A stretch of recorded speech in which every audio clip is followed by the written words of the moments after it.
देखिए सेक्शन 23, 21, 22 बता चुका हूं, ठीक है। सेक्शन 23 प्रवेश और निरीक्षण की शक्ति, power of entry and inspection. लिखने की जरूरत नहीं है, मैं समझा देता हूं खाली आपको, इसमें कुछ लिखने की जरूरत है आप लोगों को। कंपनी का राज्य बोर्ड या उसके द्वारा कोई भी सशक्त कोई भी अधिकारी किसी भी स्थान पर किसी भी समय प्रवेश कर सकता है, यानी एंट्री कर सकता है और इंस्पेक्शन कर सकता है। सबसे पहली बात कि भाई वो एंट्री किस चीज के लिए करेगा, कोई कारण होगा कि इस चीज के लिए एंट्री करेगा और किस चीज का इंस्पेक्शन करेगा। दो चीजें हैं कि power of entry and inspection. सबसे फर्स्ट कि बोर्ड द्वारा जो सौंपा गया कोई कार्य है, किसी कंपनी, निगम, संस्था, ऑपरेशन प्लान, ट्रीटमेंट प्लान, कोई भी कंपनी व्यावसायिक गतिविधियां चलती, बोर्ड द्वारा अगर उसे कोई काम सौंपा गया तो पालन हो रहा है या नहीं हो रहा, उस चीज के लिए प्रवेश कर सकता है। इस अधिनियम के अधीन जो एक्ट है 1974, उसके अधीन कोई निर्देश दिया गया हो, कोई आदेश दिया गया हो या कोई नोटिस दिया गया हो किसी कंपनी का, तो उसका अनुपालन किया जा रहा है यानी उसकी पालना की जा रही है या नहीं की जा रही, उसके लिए इंस्पेक्शन कर सकता है। थर्ड, किसी भी संयंत्र मतलब प्लांट, रिकॉर्ड, रजिस्टर, कोई दस्तावेज या अन्य कोई सामान पदार्थ, सस्टेनेबल मटेरियल जिसमें लगता है कि कोई जानकारी निकल सकती है, तो उसकी परीक्षा यानी उसका एग्जामिनेशन कर सकता है। या फिर ऐसे स्थान की तलाशी ले सकता है कि जहां पर ये लगता हो कि या तो अपराध होने वाला है या अपराध होने की संभावना है, तो उस परिस्थिति में भी प्रवेश और निरीक्षण कर सकता है। इस प्रवेश और निरीक्षण के पश्चात उसको अगर लगता है बोर्ड के अधिकारी को कि ये पदार्थ या मटेरियल या ये रजिस्टर या रिकॉर्ड अगर उसको जब्त किया जाना योग्य है, तो उसको जब्त कर सकता है। ठीक है, कोई दिक्कत यहां तक?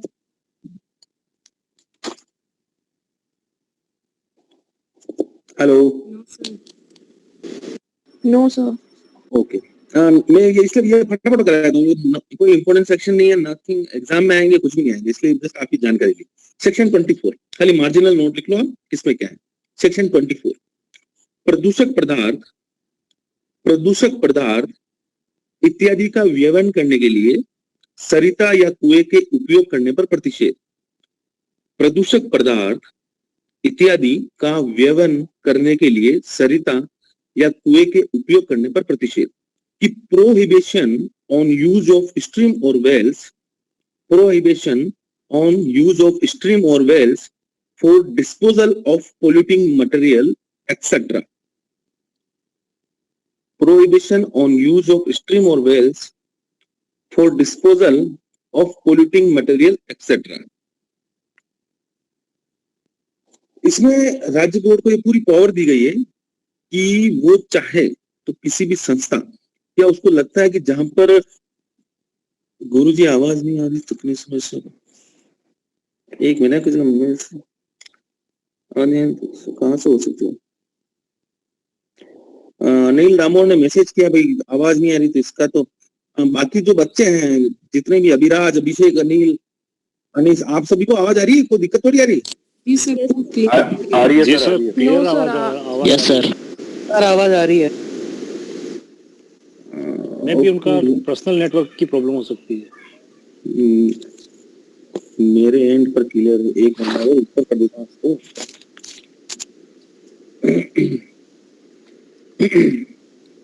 और तो क्या करूं मैं इसकी, आप ठीक है। अब एक दो जनों की हो सकता है कि नेटवर्क की इश्यू हो, बाकी मेरी तरफ से तो पूरा कोई दिक्कत नहीं। ठीक है, हाँ कहाँ थे अपन? हाँ, सेक्शन 24 कि बोर्ड को लगता है कि झील, कुआं, स्ट्रीम, वेल्स इसके यूज करने पर, इसके उपयोग करने पर अगर वो पानी अगर दूषित हो जाता है या गंदा होने की संभावना है, तो वो तुरंत प्रभाव से उस स्थान पर जाकर उस चीज को रोक सकता है। केस के नाम लिख लो, इंपॉर्टेंट है। MC Mehta versus union of India, MC Mehta versus union of India. मैं आप लोगों को वापस कह चुका हूँ, एनवायरमेंट लॉ के अंदर अगर आपको काफी टीचर जो पढ़ाते हैं वो टीचर बोलते होंगे कि केसेस के नाम लिखो, केसेस के नाम लिखो, तो मैं आप सभी को लिख के कह रहा हूँ। बहुत सारे बच्चे ऐसे भी होते हैं कि आंसर के अंदर 10-10, 15-15 केस लिख देते हैं। नहीं, केस का मतलब जस्ट होता है फॉर एग्जाम्पल कि ये जो चीज आपने बताई है उसको कोर्ट ने इसके अंदर माना है या रूलिंग आई है, मतलब जस्ट एग्जाम्पल। केस किसी भी आप कानपुर के अंदर, दीपिका माइक बंद करती है, किसी भी बात के अंदर 2 या 3 केस इनफ। तो MC Mehta versus union of India, Ganga नदी वाला मामला, लिख लो खाली गंगा नदी वाला मामला। मैं आपको क्लास में बता चुका हूँ कि गंगा नदी वाले मामले में क्या हुआ था कि एक कंपनी थी जो चरम शोधन का, कानपुर के निकट झाजमऊ नामक एक स्थान था। आप लोगों को इस केस के बारे में जानकारी है आप लोगों को?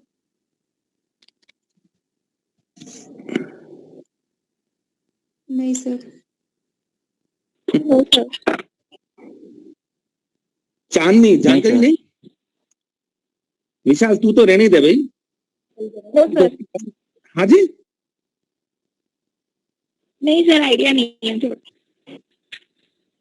आप सब लोग, क्या नाम है, साक्षी, कोमल, जी सर। आप लोगों को मैंने नहीं बताया गंगा नदी वाला case?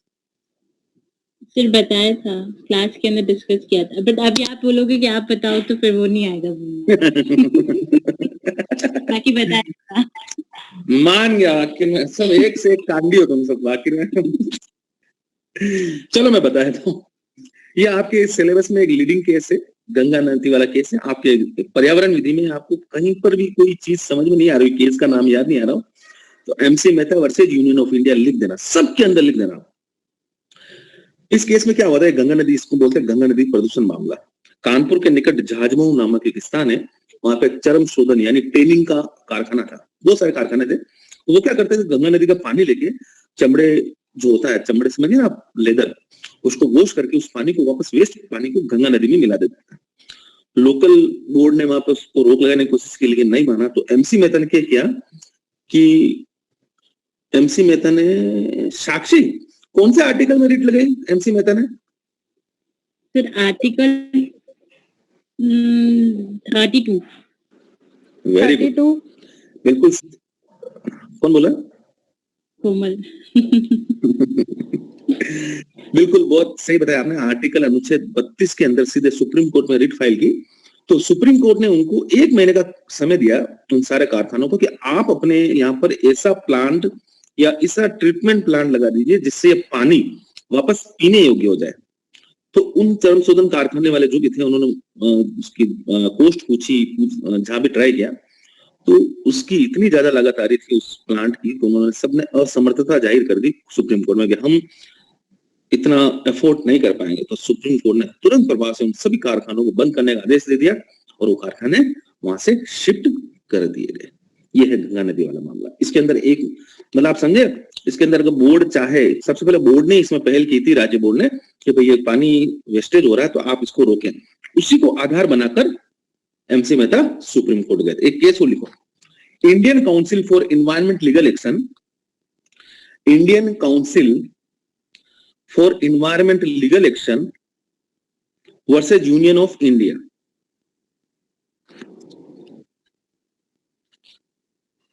Bhupendra, yes sir. Case का नाम लिख लिया? हाँ सर, इंडियन लिखना है, लिखा नहीं। लिखो लिखो लिखो, Indian council for environment legal action versus union of India.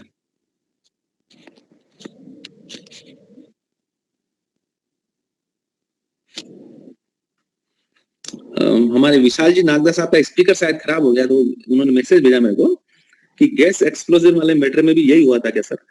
Gas explosion वाला मैटर अलग है, उसके अंदर किसी ने पहले नहीं की थी, वहां पे बहुत बड़ी इंजरी हो गई थी। ओलियम गैस विवाद, वो भी MC Mehta versus union of India मामला है। श्रीराम फूड एंड फर्टिलाइजर एक कंपनी थी ओलियम गैस वाली, पहले इंजरी हुई, 150 लोग मारे गए, दूसरी बार नहीं माना, वो बहुत बड़ी इंजरी हुई, काफी लोग मारे गए। तो उसी के अंदर एब्सोल्यूट लायबिलिटी, हाँ एब्सोल्यूट लायबिलिटी का प्रिंसिपल फाइंड आउट हुआ था भारत के अंदर, जो मैं पढ़ा चुका हूँ आप लोगों को। वो केस अलग है और ये केस अलग है, ठीक है?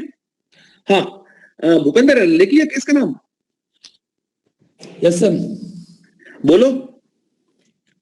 Indian council for environment legal exam versus union of India. Versus नहीं, एनवायरमेंट लीगल एक्शन, एग्जाम नहीं, action versus union of India.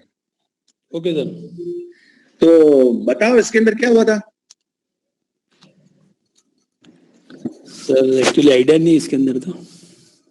Idea क्यों नहीं है? क्लास के अंदर बता चुका हूं मैं सारी चीजें।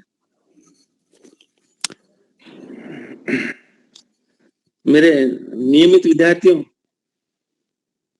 Anybody else? अरे भाई आप में से कोई एक मिनट को, देवयानी सर नहीं पता है। पलक डोडेचा रेगुलर है। पलक जी सर। बताओ इस केस में क्या हुआ था? सर याद नहीं होगी। सुषमा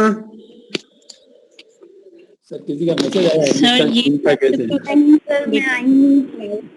अच्छा अच्छा, हाँ भूपेंद्र क्या कह रहे हो आप?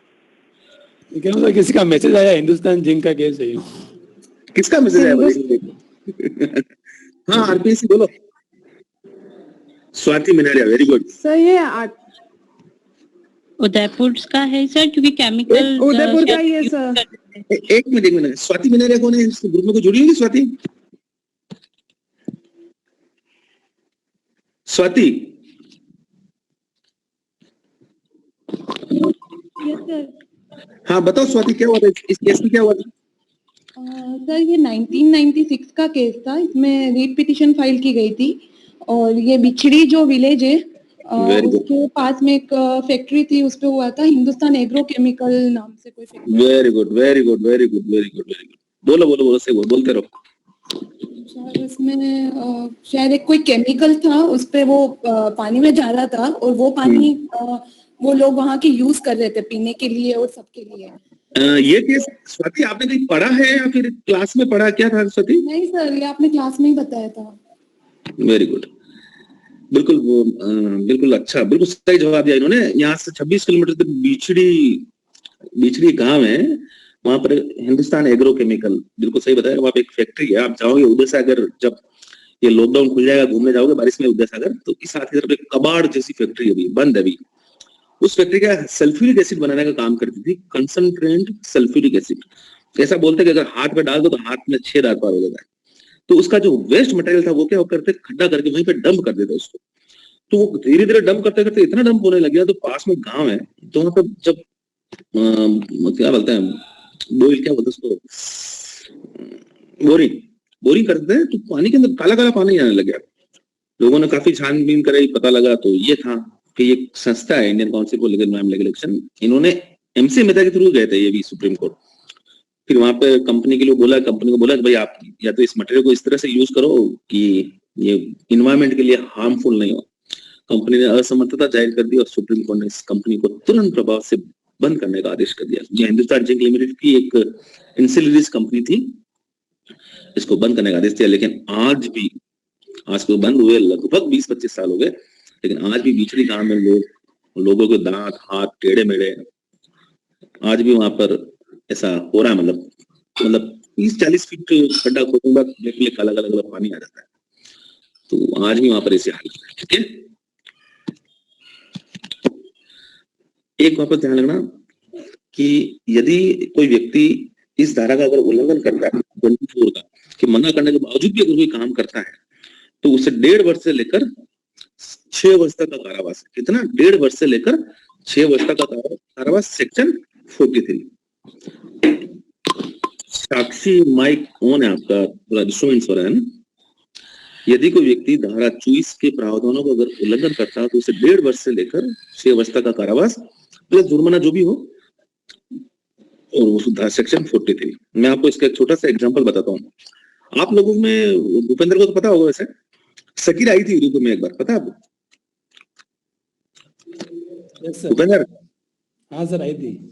अरे घर में ये चीजें तो बिल्कुल विशाल नाग, मतलब लड़कों को तो पता ही होगा आई ही।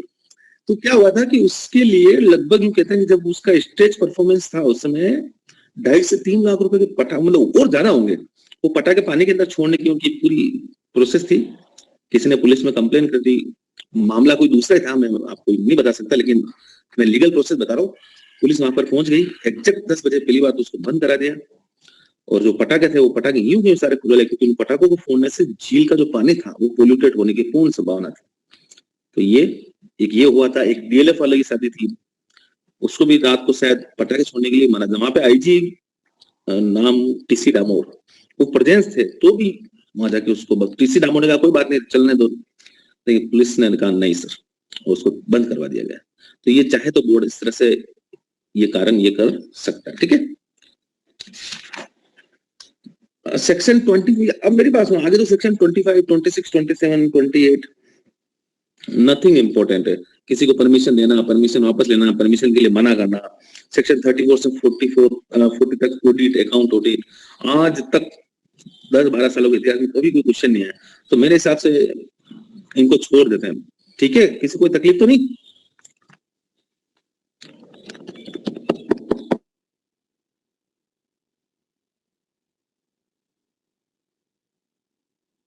मैं कहूँ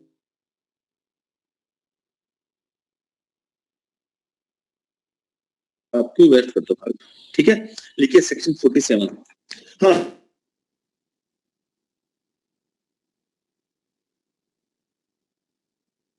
तो 41 फुट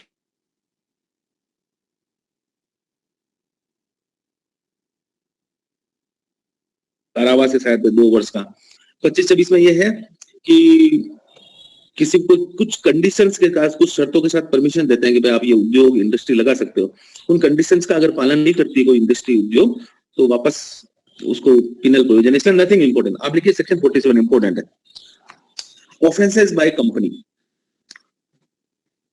ऑफेंसेस बाय कंपनी, कंपनियों द्वारा अपराध।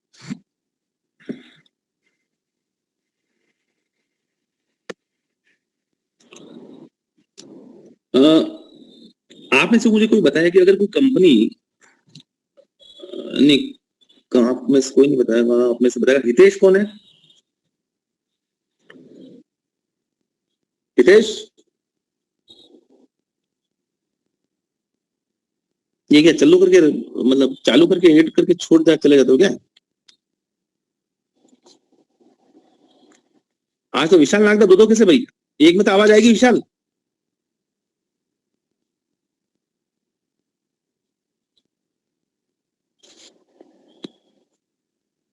चलो सुषमा, अरे आवाज आ रही है सुषमा? हाँ, कंपनी जो होती है वो आर्टिफिशियल पर्सन है या नेचुरल पर्सन है? आर्टिफिशियल पर्सन है सर। कैसे डिफाइन करोगे? आर्टिफिशियल पर्सन क्या होता है, नेचुरल पर्सन क्या होता है? सर नेचुरल पर्सन मिलके ही। आवाज नहीं आ रही आपकी सुषमा।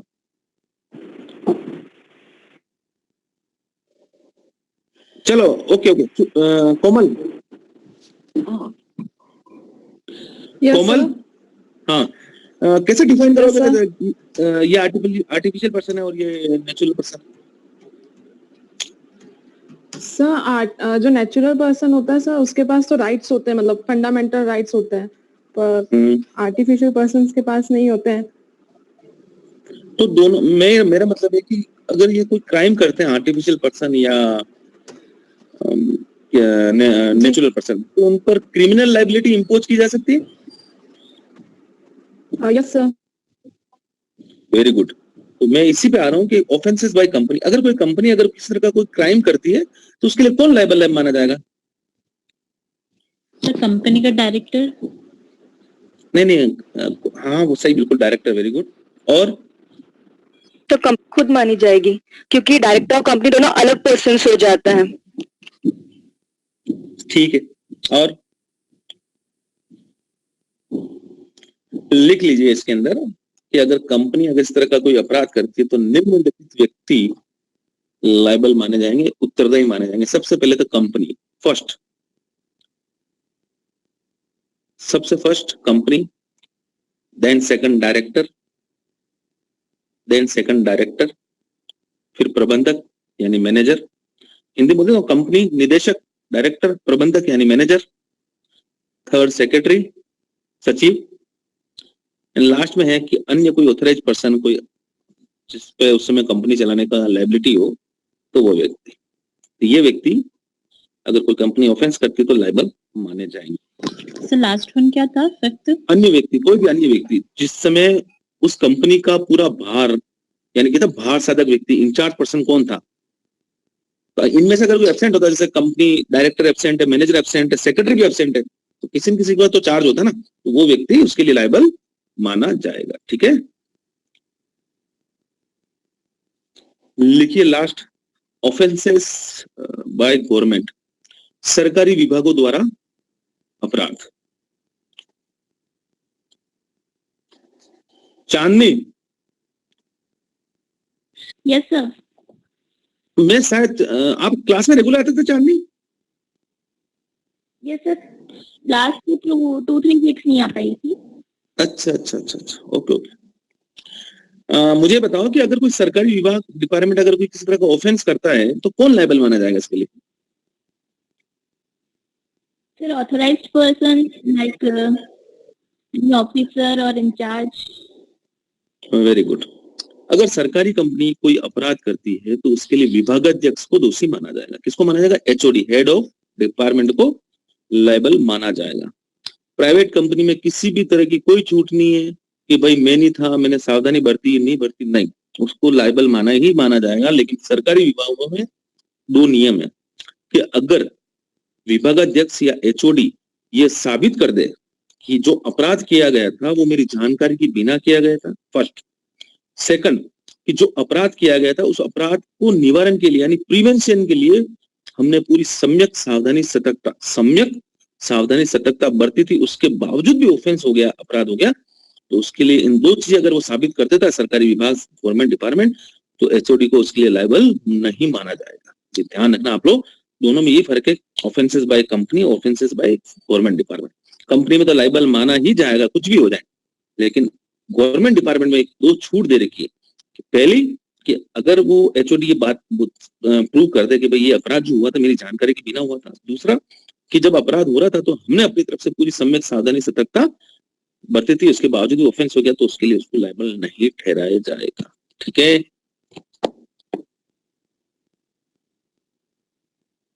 ठीक है। Yes sir. Yes sir. Sir अगर कंपनी में कोई ऑफेंस हो रहा है और डायरेक्टर वहां पे प्रेजेंट नहीं है तो मैनेजर पे लाइबिलिटी जाएगी या सबकी लाइबिलिटी ही बनेगी इन सब में भी? नहीं नहीं नहीं नहीं, फिर मैनेजर पे जाएगी।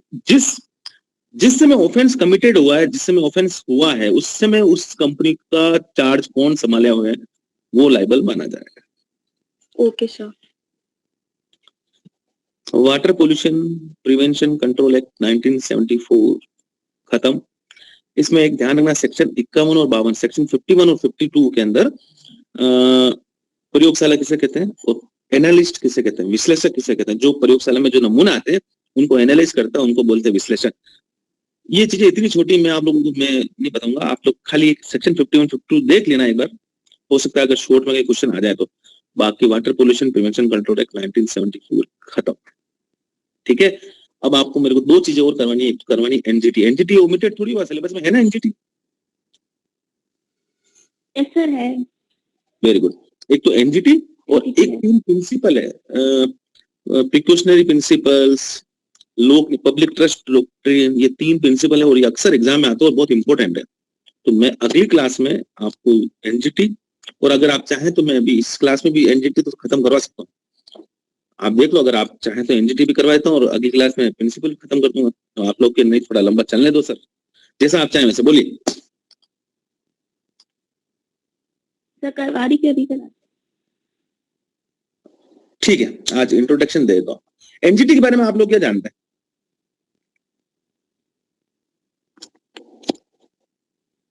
एक मिनट, कॉल आ रहा है, एक मिनट वापस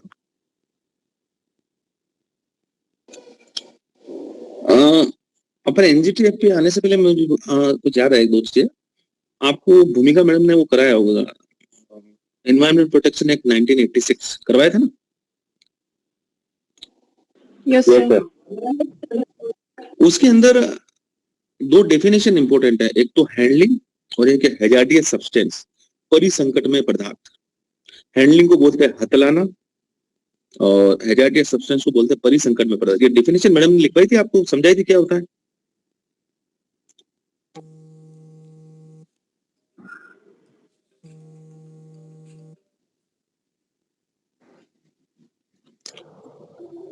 हेलो, Yes, sir. आवाज आ रही है? यस सर, करवा दिया था। Yes sir. हाँ, तो देवयानी बताओ किसे कहते हैं हैजार्डियस सब्सटेंस, किसे कहते हैं और हैंडलिंग किसे कहते हैं? चलो कोई नहीं, आप में से कोई भी बता दो।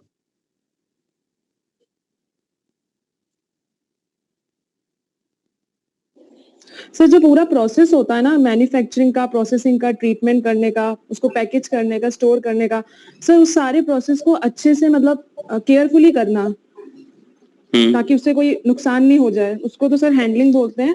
और सर जो हजार्डियस सब्सटेंस होते हैं कि किसी कोई फैक्ट्री में कोई केमिकल अपन बना रहे हैं, तो सर उस केमिकल से जो भी हार्म होने के चांसेस हैं उनको कम करना। कम करना? हाँ सर, मतलब हजार्डियस सब्सटेंस उसको बोलते हैं कि किसी फैक्ट्री में अगर कोई अपन केमिकल या फिर कोई भी ना फिजियोकेमिकल प्रॉपर्टीज अपन कर रहे हैं और जिससे चांसेस हो सकते हैं, मतलब जो कॉज करने की क्षमता रखते हैं, उसको हजार्डियस सब्सटेंस बोलते हैं।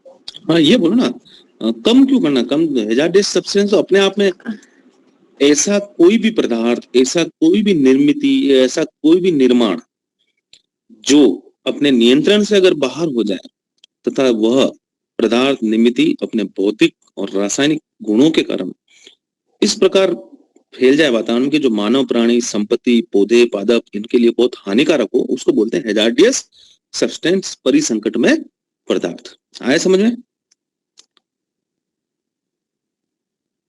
कोमल? Yes sir. और जैसा आपने हैंडलिंग का बताया, हैंडलिंग की डेफिनेशन, इंपॉर्टेंट डेफिनेशन, ध्यान रखना कि पूरी आप इसको एग्जाम में ऐसे लिखना कि ऐसा कोई पदार्थ निर्मित, फिर वो जैसा आपने बताया कि निर्माण प्रक्रिया, प्रोसेस, पैकिंग, स्टोरेज वगैरह, परिवहन, ट्रांसपोर्टेशन, एक एक सारी प्रक्रिया शुरू से लेके जब वो बनता है उसके बाद जब तक डिलीवर होता है, वो सारी प्रोसेस उस हैंडलिंग में आती है। तो एक एक पॉइंट, लगभग 11 से 12 पॉइंट, वो एक एक पॉइंट आप बुक में क्या कॉपी पे लिखते हो ना, तो एक एक लाइन में लिखने की, एक ही लाइन में सब लिख दो, उसको पूरा लिखना, पूरा एक पेज का आंसर बन जाएगा। तो इसको लिखते समय हैंडलिंग की डेफिनेशन को विशेष रूप से ध्यान रखना, इंपॉर्टेंट डेफिनेशन। चलो आते हैं एनजीटी। आप एनजीटी के बारे में क्या जानते हैं? सर ये एनवायरनमेंट से रिलेटेड केसेस को देखता है। हाँ, आगे। जब ऑलरेडी कोर्ट अवेलेबल है तो एनजीटी बनाने की क्या जरूरत पड़ी? सर कोर्ट के ऊपर इतना बर्डन है कि वो हर केस को टाइमली डिस्पोज ना कर पाए, तो इसे स्पेसिफिकली एनवायरनमेंट के उसको देखते हुए उसके लिए अलग से एनजीटी बना दिया है, जरूरत को देखते हुए। एनजीटी की फुल फॉर्म क्या है? National green tribunal. कौन बोला बीच में भी? हाँ बोला, national green tribunal. Very good Abhishek, national green tribunal. ये ट्रिब्यूनल वर्ड क्यों लगाया? इसके लिए लगा देते हैं national green court, national green supreme court, national green high court, tribunal word use क्यों किया? ट्रिब्यूनल में ट्राइब्यूनल सॉल्व हो जाता है। हाँ चांदनी बोलो। सर किसी भी वर्ड के आगे ट्रिब्यूनल लगाना यानी स्पीडी सॉल्यूशन निकालना उसका, क्या क्या? ज्यादा टाइम ना लेते हुए। सर इस स्पीडी किसी भी केस को सॉल्व करने के लिए ट्रिब्यूनल वर्ड यूज किया जाता है। Very good. क्या ट्रिब्यूनल को भी जैसी कोर्ट एग्जामिनेशन लेता है, कोर्ट किसी को समन जारी करता है, किसी को डिटेंशन में रखता है, किसी को पनिशमेंट प्रोविजन लगाता है, किसी को जेल भेजता है, तो क्या ट्रिब्यूनल के पास भी ये पावर है? Chandni? May be sir, I am not sure. Sir शायद सर पेनलाइज कर सकता है बट जेल नहीं भेज सकता। जो पावर्स इम्पीचमेंट वगैरह अलाउड है, बट जितनी उसको एक्ट ने दे रखी है सिर्फ उतनी, जितनी उसको एक्ट ने पावर्स दे रखी है उससे ज्यादा वो बियॉन्ड नहीं जा सकता। जो उसको सेंट्रल गवर्नमेंट ने डिफाइन कर रखा है वो। नहीं, सेंट्रल गवर्नमेंट को डिफाइन नहीं कर रखा। जितना एक सिविल कोर्ट को जो पावर है उतनी की उतनी सारी पावर एक ट्रिब्यूनल को दी जाती है। ट्रिब्यूनल चाहे किसी को, बहुत रेयर टू रेयर पर्सन, अभी तक तो किसी को जेल भेजा नहीं, चाहे तो जेल भी भेज सकता है। एक बार मना किया, 2 बार मना किया, फिर भी अगर वो लाइबिलिटी एराइज करता रहता तो जेल भेज सकता है। एनजीटी के पास इतनी ज्यादा पावरफुल है, इतना ज्यादा पावरफुल है, इसको पता है इसकी अपील कहाँ की जा सकती है? कीर्ति,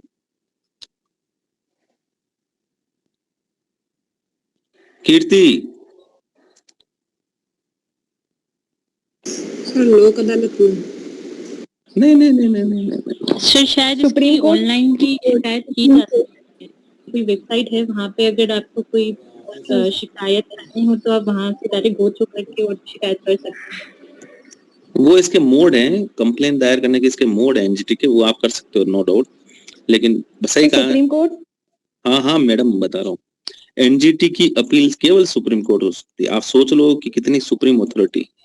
लेटेस्ट मुझे कोई आप में से कोई भी एक दो एग्जांपल बता दो कि एनजीटी ने कोई ऐसे माइलस्टोन चेंज किए हो, माइलस्टोन डिसीजन दिए हो एनजीटी ने कि जिससे पूरा भारत इफेक्टेड हुआ हो।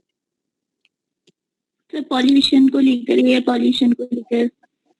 पोल्यूशन का तो हाँ, भोपाल गैस ट्रेजेडी वाला भोपाल गैस कहाँ से बनेगा? भोपाल गैस 1981 में हुआ था, एनजीटी 2010 में बना भाई।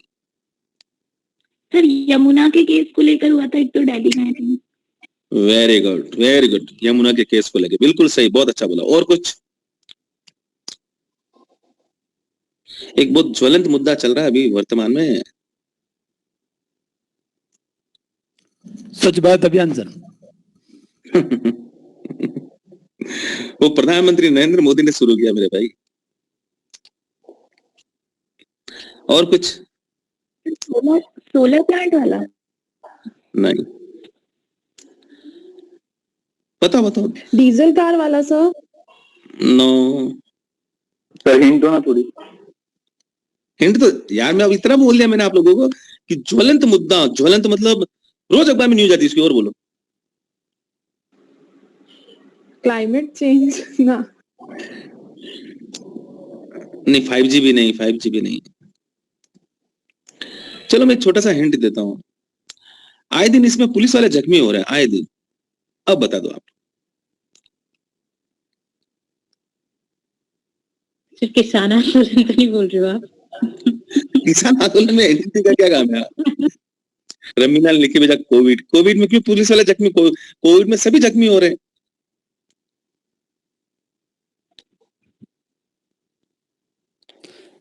नहीं सर ये जितनी भी होटलें वगैरह बन रही है पहाड़ों पे काट के ये वगैरह, ट्रेन का विरोध हुआ था।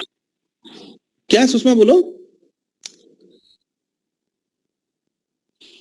भूपेंद्र, बुलेट ट्रेन जो कि है ना पेड़ों को और पहाड़ों को काट के बनाई, उसके लिए रास्ता बनाया जा रहा था उसको रोकने के लिए। नहीं भूपेंद्र ने तुक्का फेंका है, लेकिन पास में बिल्कुल बहुत करीब पहुंच गया भूपेंद्र। बजरी खनन, बालू का खनन, मिट्टी रेती, पढ़ा आपने? हाँ सर, ये तो आती है न्यूज। एनजीटी ने साफ रूप से मना कर दिया कि बालू खनन बिल्कुल किसी भी प्रकार से नहीं होगा, और राज्य सरकारों को मतलब पेनल्टी इंपोज की है कि स्पेशल राजस्थान गवर्नमेंट को कि यहाँ पे बालू खनन बहुत ज्यादा हो रहा है। आए दिन अखबार में आज भी न्यूज है कि पुलिस वालों पर गाड़ी चढ़ा दी ट्रैक्टर वालों ने। उसने आज फ्रंट पेज पे न्यूज है कि बजरी जो जा रही थी तो कांस्टेबल 3 वो पैसे ले रहे थे उन बजरी खनन के, तो शायद डिप्टी को डीसीपी था, उसने तीनों कांस्टेबल को सस्पेंड कर दिया था। तो आया पढ़ा अखबार? अरावली के 10 पहाड़ भी गायब थे। हाँ हाँ वही बिल्कुल सही कह रहे हो मैं कहा। तो इस आपको पता हो तो शायद 3 या 4 स्टेट में एनजीटी ने बैंड लगा दी, कंस्ट्रक्शन पे बैंड है। और सुनने में आया है कि राजस्थान में बहुत ज्यादा बालू खनन होना नहीं मान रहा, तो राजस्थान के अंदर बहुत जल्दी कंस्ट्रक्शन पे रोक लेने वाले, कि निर्माण ही नहीं होगा। एक दूसरा प्लास्टिक, आपको पता तो प्लास्टिक पूरे भारत में बैन कर दिया, ये भी एनजीटी का ही एक पहल है, एनजीटी ने रुकवाया था इसको। और काफी सारे मेघालय में कोयला खनन पर रोक। मेन तो ये 2-3 प्लास्टिक वाला और बालू खनन वाला, तो ये सब मामले हैं। एक आपको पता है रोहतांग का दर्रा, आप लोग कोई घूमने तो भी नहीं गए 1.5 साल से, रोहतांग का दर्रा, वहां पर इतनी ज्यादा कहते हैं इतने ज्यादा पर्यटक आ गए थे कि वहां की बर्फ पिघलने लग गई थी। तो एनजीटी में वही किसी ने एप्लीकेशन फाइल की, तो जब घूमने का जब सीजन आया था तभी रोहतांग के दर्रे पे बैन लगा जाए कि आप रोहतांग के दर्रे पे जा ही नहीं सकते। फिर वापस एक रिपीटेशन आई कि सर कुछ लोगों को परमिट किया जाए, तो फिर उन्होंने जैसे नहीं होता कोविड में भी इंजेक्शन लग रहे हैं, वैक्सीन लग रही है ना, कि भाई स्लॉट वाइज भेजे जाएंगे 50-50 लोग, तो ऐसा अभी वहां पर वो शुरू कर दिया, लेकिन फिलहाल तो वहां पे बैंड है।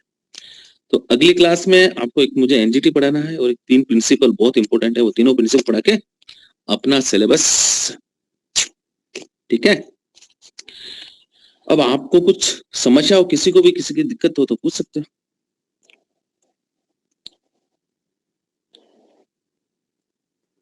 सर जैसे एनजीटी खुद में एक कोर्ट होगा, ठीक है, तो वैसे ही और कोई एग्जांपल्स है? जैसे इनकम टैक्स डिपार्टमेंट भी खुद में एक कोर्ट है। नहीं है, किसने बोला कोर्ट है? सजा दे सकता है ना वो? यूं तो हर डिपार्टमेंट पनिशमेंट दे सकता है ना। इनकम टैक्स एक तो जैसे वो हो गया एविनल जो बिजली वाला है, वो ट्रिब्यूनल है। एक आपका जो क्या बोलते हैं रेवेन्यू डिपार्टमेंट है अजमेर, वो ट्रिब्यूनल है। रेवेन्यू की जितनी मैटर है ना, अपील होती है तहसीलदार की, फिर वहां पे सीधा रेवेन्यू डिपार्टमेंट अजमेर अपील होती है, वो ट्रिब्यूनल है। ये सब अलग अलग चीज के लिए अलग अलग ट्रिब्यूनल बना हुआ है। ओके। किसी विषय से संबंधित मैं आपको समझाता हूँ, न्यायालय कोर्ट में सारे तरह के मामले आते हैं, क्रिमिनल भी आते हैं, सिविल भी आते हैं। लेकिन जब लगता है सरकार को कि भाई किसी विषय से संबंधित अवेयरनेस ज्यादा जरूरत है या बहुत ज्यादा मामले उससे संबंधित आ रहे हैं, तो उसके लिए एक अलग से कोर्ट के सिमिलर एक व्यवस्था शुरू कर दी जाती है, जिसको बोलते हैं ट्रिब्यूनल। वो ट्रिब्यूनल इसलिए शुरू किया था कि एक समय के पश्चात अगर मामले जब सामान्य हो जाए तो ट्रिब्यूनल को बंद कर दिया जाता है, लेकिन आज तक ऐसा हुआ नहीं। जो ट्रिब्यूनल बना वो चला ही आ रहा है। वो ट्रिब्यूनल की स्थापना इसलिए करते हैं कि जब मामले एक सीमा के बाद समाप्त हो जाएंगे तो ट्रिब्यूनल को डिस्पोज कर देंगे, लेकिन ऐसा होता नहीं। 2010 से एनजीटी चल रहा है, आज 2021-22 आ गया, 21 आ गया, 11 साल से ट्रिब्यूनल चल ही रहा है। तो अगली क्लास में मैं आपको एनजीटी के बारे में थोड़ा लिखवा दूंगा और तीनों जो प्रिंसिपल है वो मैं आपको बता दूंगा। इसके अलावा कोई तकलीफ हो तो आप पूछिए।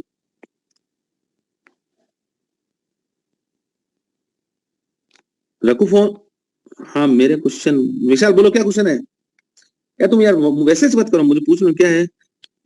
विशाल ने क्या पूछा है? बात है protect conversion national green tribunal, इससे ट्रिब्यूनल काइंड ऑफ लोक अदालत सुप्रीम कोर्ट। सर ट्रिब्यूनल उन्होंने पूछा ट्रिब्यूनल लोक अदालत की तरह नहीं है। लोक अदालत जो होती है 2 तरह की होती है, स्थायी लोक अदालत और अस्थायी लोक अदालत।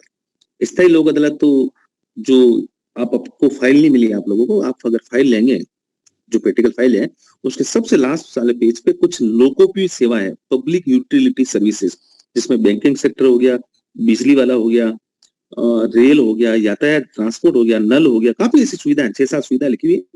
उनसे संबंधित आपको कोई क्लेम करना है तो स्थायी लोक अदालत में आप जा सकते हो, जिसकी भी हाल ही में 1 करोड़ वो बढ़ा दिए। 1 करोड़ तक कोई भी मामला होगा तो जिला स्तर पर, उससे ऊपर होगा राज्य स्तर में, उससे ऊपर होगा नेशनल स्तर पर, मतलब नेशनल लेवल पर। और जो अस्थायी लोक अदालत है, वो अस्थायी लोक अदालत क्या समय समय पर सुप्रीम कोर्ट क्या करता है कि जब मामले काफी ज्यादा आ जाते हैं कोर्ट में, तो उनको तुरंत डिस्पोज करने के लिए, आप नहीं पढ़ते हो कि लोक अदालत पकौड़ा चल रहा है जिले में, तो लोक अदालत पकौड़ा वही होता है। आप फर्स्ट टाइम होगी, इसलिए सेकंड थर्ड में आप समझ जाओगे। एक पकौड़ा चलता है, 1 सप्ताह चलता है पूरा, 1 वीक कोई हो सकता है। जैसे भी सुप्रीम कोर्ट ने शायद 6 या 7 महीने पहले, 6 महीने पहले जब कोविड थोड़ा कम हुआ था, तो एक लोक अदालत रखी थी। उस दिन लगभग कितने 1,70,000 कुछ मामले उस दिन एक ही दिन में सुलझा दिए थे। तो उन मामलों को सुलझाने के लिए टेम्परेरी व्यवस्था लोक अदालत। ट्रिब्यूनल तो पूरा एक तरह से यूं मान लो कोर्ट ही है, ट्रिब्यूनल एक तरह से कोर्ट ही है, ये अस्थायी नहीं होता है। ठीक है, क्या नाम है विशाल? चलो सर ये एनवायरमेंटल इम्पैक्ट असेसमेंट। हाँ चांदी, समझ क्या बोल रहे हो? हेलो हाँ बोलो। Sir, environmental impact assessment EIA करके जो है, ये भी कोई ट्रिब्यूनल है या कोई डिपार्टमेंट है या कोई नहीं, ये एक छोटी कमेटी टाइप है। ये अपनी रिपोर्ट्स आए दिन सबमिट करती रहती है गवर्नमेंट को, सरकार को लगता है तो उस पर पालन करती, बाकी नहीं करती। ये जस्ट कमेटी। इसके जो क्या बोलते हैं, इसके जो ये जो क्या बोलते हैं, जो भी डाटा देती है वो इन्फोर्समेंट नहीं। गवर्नमेंट चाहे तो करे, नहीं करे, लेकिन पब्लिक के लिए इसका कोई यूज नहीं है इसका। ओके सर, ऐसे काफी है, नीरी है, सीरी, काफी सारी है ऐसी तो। लेकिन मेन चीज है जो इन्वायरमेंट से रिलेटेड अभी वर्तमान में कोई चल रहा है, तो वो है NGT, national green tribunal. Okay sir, चलो okay, stay home, stay safe, ध्यान रखें आप अपने परिवार वालों का। आपका ये बुरा दौर जल्दी मिट जाएगा, जल्दी मिलेंगे आप सभी से। बाय।